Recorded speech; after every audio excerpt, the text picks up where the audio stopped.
Beginner guitarists get faster chord changes with this one exercise. So when you first start learning guitar, or even if you've been playing a little while, sometimes you might find that when you're trying to change chords, your fingers have got a mind of their own, and they don't go in the direction that you want them to go in. So I'm going to show you a finger isolation exercise here that's going to help you control each finger individually, which should then help with playing chords and changing between chords. So to begin with, we're going to start on the third string. So we're going to put each of our fingers on the third string, starting on the 5th fret, and then the 6th fret, 7th fret and 8th fret, all on the third string. And the idea is that we're going to move each finger individually. So we're going to start with our first finger. We don't need this hand at all for this.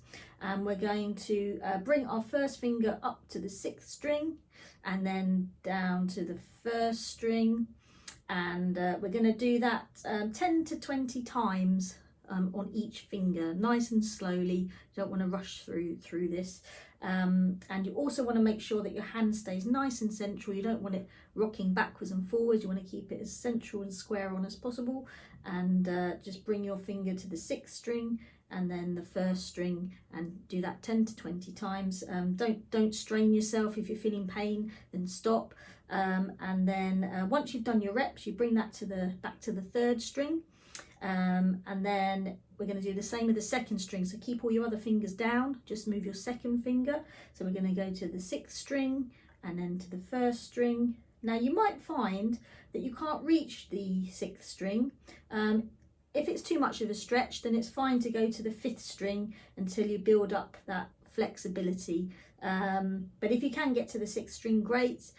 So yeah, 10 to 20 reps on that finger. Once you've done your reps, come back to the middle, and then we're going to do the same with the 3rd finger. Now the third finger is more challenging than the 1st and 2nd fingers.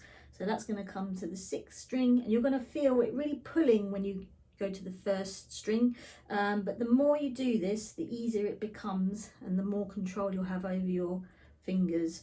So if it is hurting, though, don't force it down. And what you might have to do at the beginning is physically pick the finger up if you're unable to move it on its own, and put it where you want it to go. And once again, if you find that stretch too much, you can just go to the 5th string, and then bring that to the middle, back to the middle, on the 3rd string, and then we're going to do the same with the little finger. So that's going to come up to the 6th string and then to the 1st string, and you'll find this finger is very challenging as well, compared to the 1st and 2nd fingers. As I say, go to the 5th string if you're finding the 6th string too much of a stretch, and work your way towards that as a goal. And then when you've done your reps, you're going to come back to the 3rd string in the middle. Now, if you find that's a bit too much of a stretch, you can bring the fingers up a couple of frets so that you're starting on the 7th fret, so that you're on 7, 8, 9 and 10, because as you come up the guitar neck, the frets do get a little bit narrower. So yeah, you might find that easier. You can try it there, and then once you're comfortable there, you can then bring it back down to the 5th fret. Yeah, if you do this for a couple of weeks, you'll notice a huge improvement in your chord transitions. I hope you found this video helpful. Let me know in the comments which chords you're struggling with the most, and don't forget to like and subscribe for more beginner guitar tips. Thanks for watching, and I'll see you in the next one.